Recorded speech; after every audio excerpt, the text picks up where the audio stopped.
Salam jumpa dan jumpa lagi, saudara-saudara yang sudah terbiasa menerima berkat dari HKBP Setia Mekar dan juga yang baru menikmati berkat Tuhan melalui channel YouTube Renungan Harian HKBP Setia Mekar Resort Setia Mekar, yang dimaksudkan bukan hanya untuk seresort saja, tetapi untuk semua.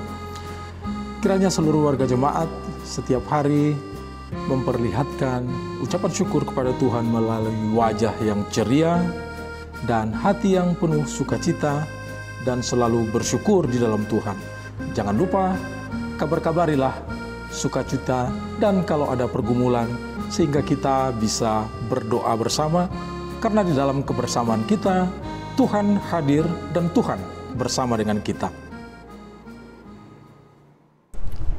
Shalom, selamat pagi, salam damai sejahtera buat kita semua. Bapak Ibu yang terkasih, pagi hari ini kita akan memulai aktivitas kita dengan digarami oleh firman Tuhan yang akan dibacakan oleh Inang Calon Sintua Boru Situmorang. Firman Tuhan sebagai renungan kita pada pagi hari ini terambil dari Zakaria 7 ayat 10. Demikian bunyi firman Tuhan. Janganlah menindas janda dan anak yatim, orang asing dan orang miskin. Dan janganlah merancang kejahatan dalam hatimu terhadap masing-masing. Demikian firman Tuhan. Berbahagialah orang yang mendengarkan firman Allah serta memeliharanya. Amin. Dan kita juga menerima pertanyaan dari salah seorang warga jemaat, yaitu dari Amang C. Sinaga. Setelah mendengarkan firman Tuhan yang sudah dibacakan tadi, timbul pertanyaan di dalam hati. Apakah dengan mendoakan mereka dalam ibadah kita sudah bisa disejajarkan dengan isi nats tersebut?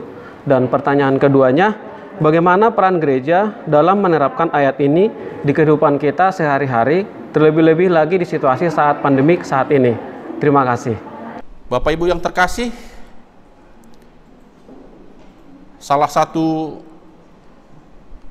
kesalahan yang besar di dalam kehidupan kita telah digambarkan dari firman Tuhan tadi, yaitu bagaimana dalam kehidupan pribadi manusia sangat sulit sekali menghubungkan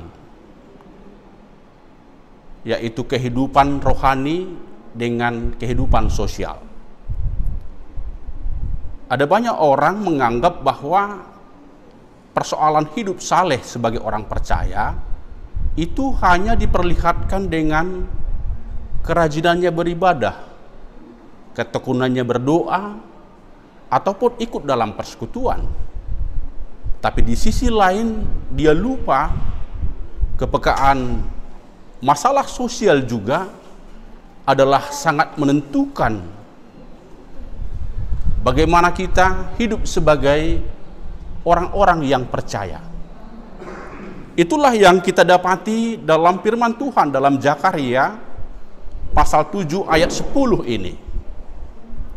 Ketika mereka membanggakan budaya ibadah mereka, berpuasa, tetapi di sisi lain mereka membiarkan orang-orang yang miskin, anak-anak yatim, janda, dan orang-orang yang memiliki kekurangan di dalam kehidupannya, mereka tidak peduli.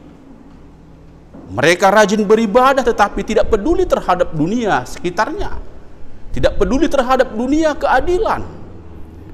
Inilah yang kemudian dinyatakan oleh Allah melalui hambanya Nabi Zakaria, mengingatkan umat itu, biarlah mereka mengasah kepekaan sosial mereka, kepedulian sosial mereka, sebagai bukti bagaimana mereka mengasihi Allah. Mereka juga harus mengasihi sesamanya. Terlebih mereka harus peduli terhadap orang-orang yang membutuhkan uluran tangan kasih mereka. Bapak Ibu yang terkasih, maka firman ini juga mau menyapa kita semuanya. Bukankah dalam kehidupan kita sebagai orang Kristen sering diajarkan, lakukanlah hal-hal yang baik itu, berikanlah kepada mereka yang membutuhkan. Maka marilah kita mau diajak sekecil apapun dalam kehidupan ini, perbuatlah hal yang baik itu. Jadilah menjadi orang-orang yang senang melakukan kebaikan itu, senang memberi terhadap orang yang membutuhkan. Karena itulah bukti nyata kita sebagai anak-anak Tuhan. Hukum yang terutama dan yang paling utama Yesus juga katakan, kasihilah Tuhan Allahmu dan juga kasihilah sesamamu manusia. Mengasihi manusia adalah membutuhkan sebuah bukti nyata. Kepedulian kita, kepekaan sosial kita. Kita tidak boleh berdiam diri melihat kesusahan orang lain, tetapi marilah tergerak hati belas kasihan kita. Berempatilah terhadap sesama kita. Saya selalu terkesan dengan pesan Bunda Teresa. Apa yang bisa kamu perbuat kebaikan hari ini, lakukanlah. Dan jangan pernah berhenti melakukannya. Dan sekiranya kebaikanmu dilupakan oleh orang lain, maka jangan pernah berhenti, lakukan lagi hal yang baik. Karena ingatlah, kebaikanmu itu bukan hanya persoalan urusan antara aku dengan engkau, tetapi adalah urusannya antara aku dengan Tuhan, antara engkau dengan Tuhan. Itu sebabnya Yesus katakan, nasa nabi naimmu tu sada anggik kuna met-metan nama bahen tuau doi. Segala sesuatu yang kamu perbuat terhadap salah seorang yang kecil ini, engkau telah melakukannya untukku. Itu kata Yesus. Maka marilah kita mulai dalam kehidupan ini terbiasa melakukan hal-hal yang baik itu. Jangan menjadi penindas, tetapi jadilah menjadi orang-orang yang suka menolong. Karena untuk itulah kita dipilih menjadi anak-anak Tuhan Yesus. Masa pandemi ini adalah sebuah kesempatan yang indah bagi kita. Sekecil apapun yang bisa kita ulurkan, lakukanlah yang terbaik. Karena itu juga urusannya untuk Tuhan. Itu juga urusannya adalah bagaimana kita berinvestasi hal-hal yang terbaik. Rohani kita terjaga, sosial kita juga terjaga. Itulah anak-anak Tuhan sebagai pengikut Kristus. Tuhan Yesus memberkati, Tuhan yang memberikan kesehatan dan sukacita bagi kita. Amin. Saudara-saudaraku yang dikasihi Tuhan Yesus Kristus, kita sudah mendengarkan firman Tuhan yang luar biasa. Firman Tuhan ingin menjadikan kita menjadi generasi yang handal di dalam zaman kita ini dengan segala tantangannya. Saudara-saudara, generasi handal adalah generasi yang selalu mengandalkan Tuhan. Bersama Tuhan, kita akan mampu memenangkan pergumulan. Bersama Tuhan, kita mampu.